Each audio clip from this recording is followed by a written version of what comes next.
चलिए आज मैं क्लास 10th का NCERT क्वेश्चन का प्रश्नावली 11.1 यानी 11.1 का चैप्टर 11 का दूसरा क्वेश्चन बताने जा रहा हूँ।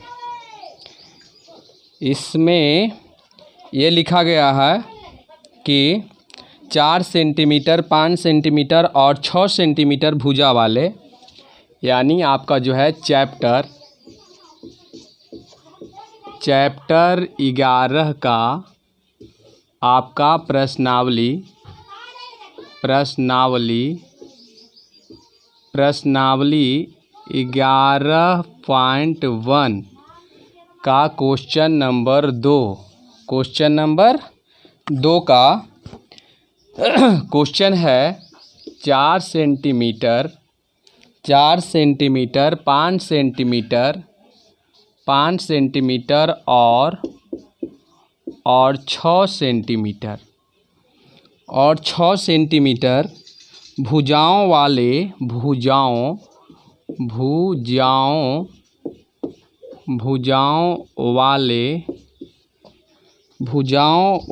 एक त्रिभुज की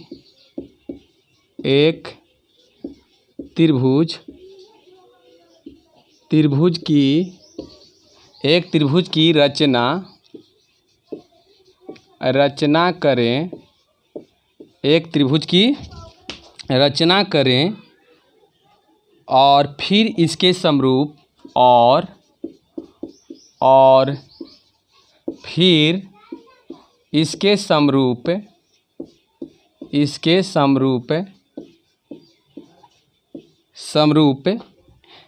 समरूप एक अन्य त्रिभुज की रचना कीजिए। एक अन्य त्रिभुज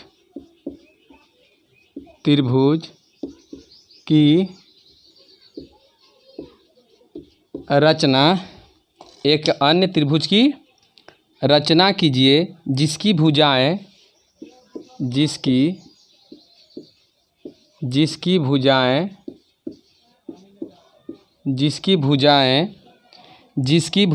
दिए हुए त्रिभुज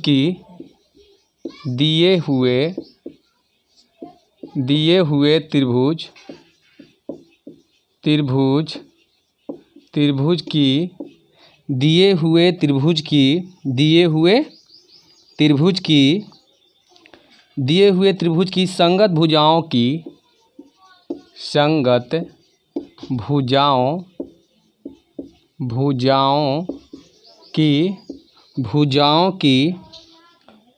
2/3 गुनी है।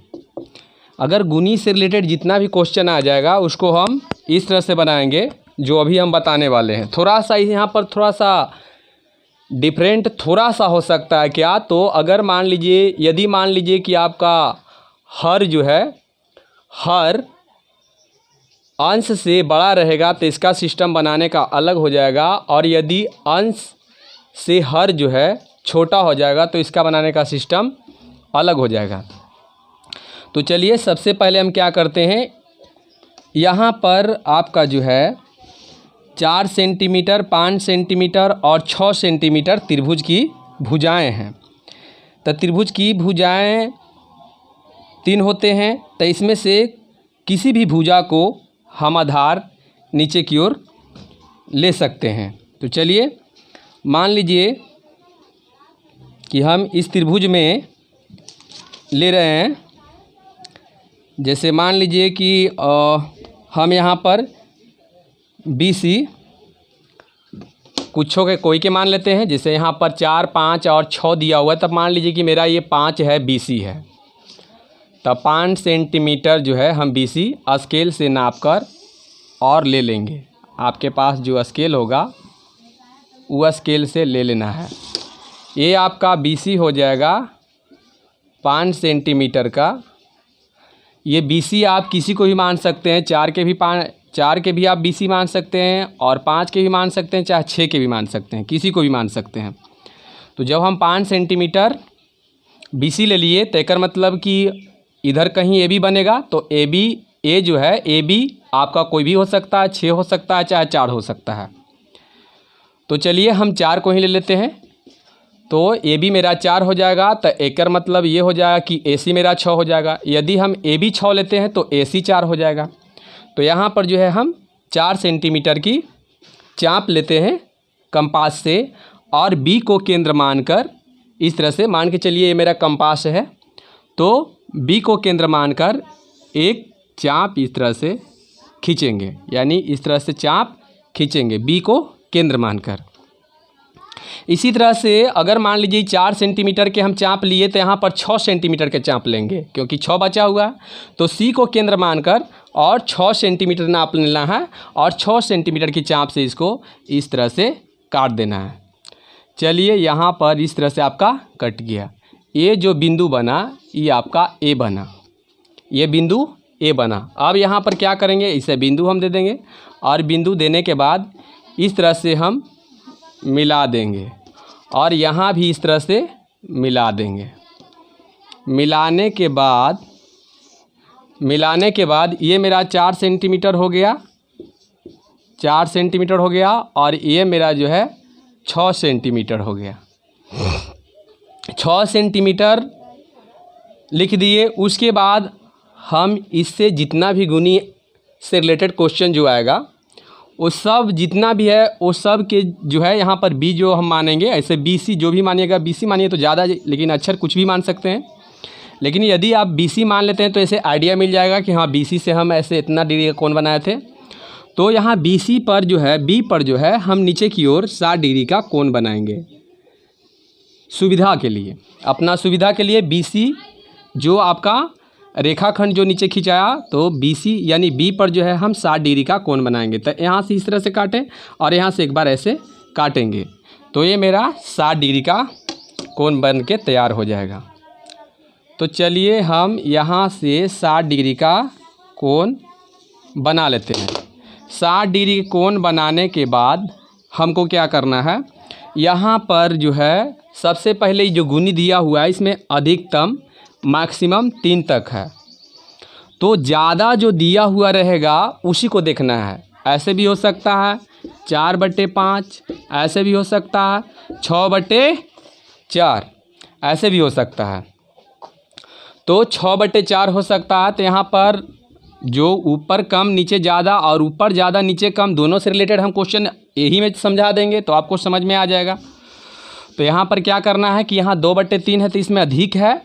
जैसे यहाँ पर 6/4 लिखेंगे, यहाँ 4/6 लिखेंगे तो इसमें अधिक 6 है, इसमें भी अधिक 6 है, यहाँ 8 भी लिख सकते हैं तो ये अधिक 8 है।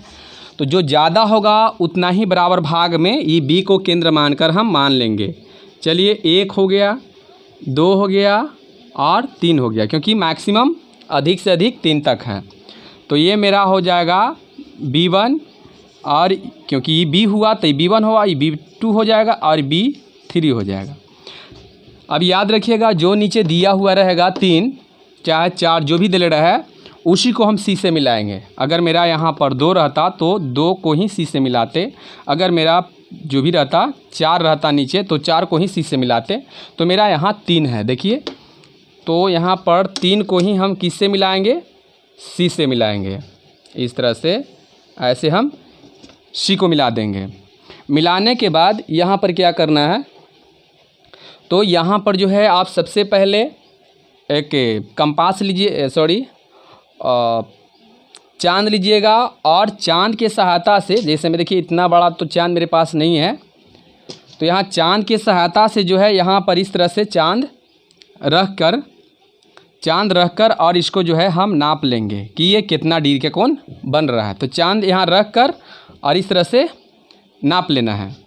नापने के बाद यहाँ पर जब मान के चलिए संयोगवश मेरा यहाँ पर 45 डिग्री हुआ, कितना हुआ 45 डिग्री, मान के चलिए 45 डिग्री हुआ। तो 45 डिग्री हुआ तो ये जो एक आपका 2 दिया हुआ था, 3 के तो हम काम कर लिए, एक 2 दिया हुआ है, तो 2 को क्या करेंगे, ये 2 पर आएंगे और 2 पर इसी के नाप से जो अगर हम इस साइड से देखते हैं तो ये बायां साइड में हमको कोण बनता है, तो इधर भी बायां साइड में ही हम कोण बनाते हैं क्योंकि इसका समांतर जाना चाहिए। तो यहाँ पर हम बायां साइड में कोण बनाएंगे। तो यहाँ पर चांद को रखेंगे और यहाँ पर बिंदु दे देंगे और ये चांद को यहाँ से फिर क्या कर देंगे, इस तरह से मिला देंगे।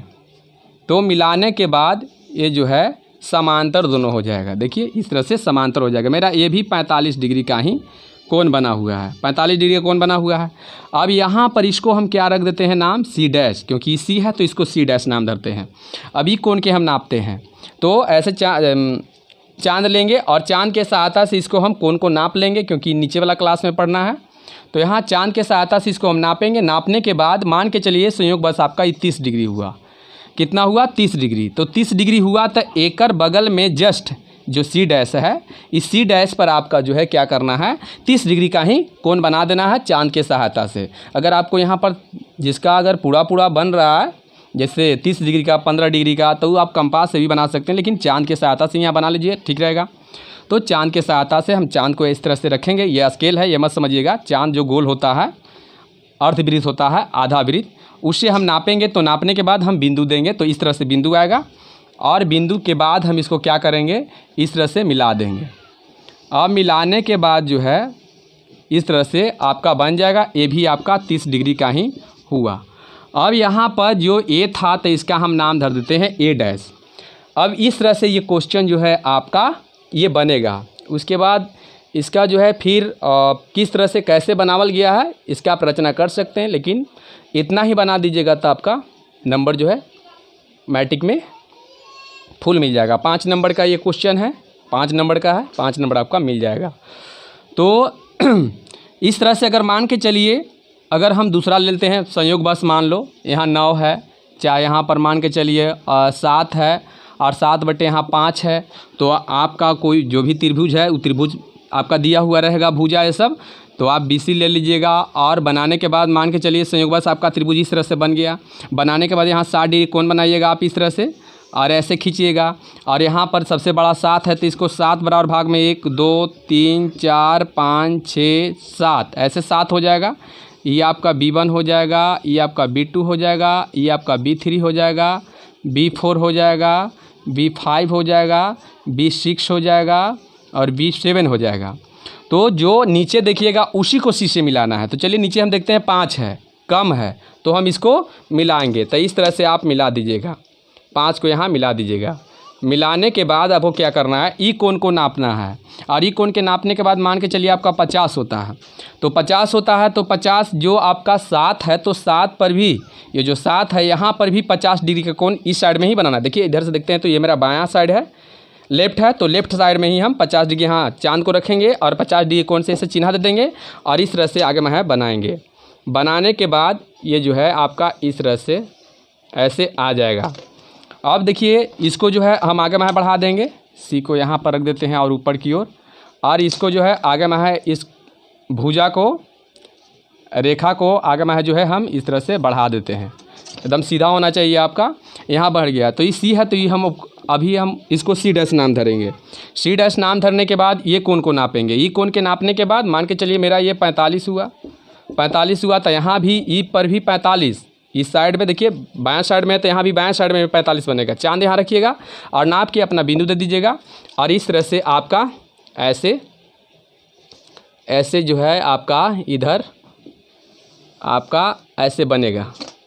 बनाने के बाद 7 बटे 5 अगर गुनी दिया हुआ रहे तो मान के चलिए यहाँ से इस तरह से आप ऐसे बना लीजिएगा। ये भी आपका 45 डिग्री ही है और ये जो है ठेकना चाहिए। ये तो आपका ए था, पहले से बने ले थे, मान के चलिए वही क्वेश्चन था। मान के चलिए ये आपका 5 सेंटीमीटर था और ये 6 सेंटीमीटर था, आई 4 सेंटीमीटर था, लेकिन आपका बदल गया क्या, गुनी। ये जो है आपका गुनी खाली बदल गया है, तो गुनी बदल गया है, तो इस तरह से बनाएंगे। और यहाँ पर क्या करेंगे, इसको जो है आगे में है बढ़ा देंगे, इस तरह से आगे में है हम बढ़ा देंगे। बढ़ाने के बाद जो है ये मेरा ए डैश बन जाएगा। क्या बन जाएगा, ए डैश बन जाएगा। अब इस तरह से देखिए 50 है, तो ये भी कितना है, 50 है, मतलब उसका समांतर रेखा खींचल जाता है। देखिए यही आपका इस टाइप का क्वेश्चन बन जाएगा। तो चलिए, हमें विश्वास है कि आपको ये समझ में आ गया। अगर नहीं आया तो हमको जो है उत्कर्ष कोचिंग सेंटर पर जो है कमेंट कर दीजिएगा कौन बात समझ में आपको नहीं आया। और वो जो है उत्कर्ष कोचिंग सेंटर का सब्सक्राइब कर लीजिएगा और बेल के आइकन को दबा दीजिएगा। जो भी मैं वीडियो डालूँगा आगे के लिए वो आपको मिलता रहे। Thank you.